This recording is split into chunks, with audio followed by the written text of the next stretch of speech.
a Nicholson file.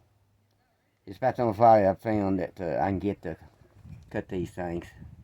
That's Nicholson right there.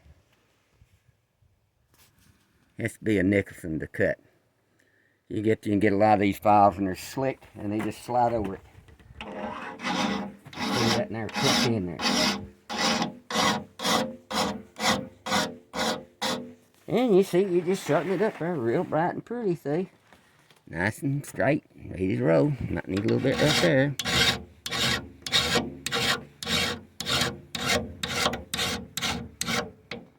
Okay.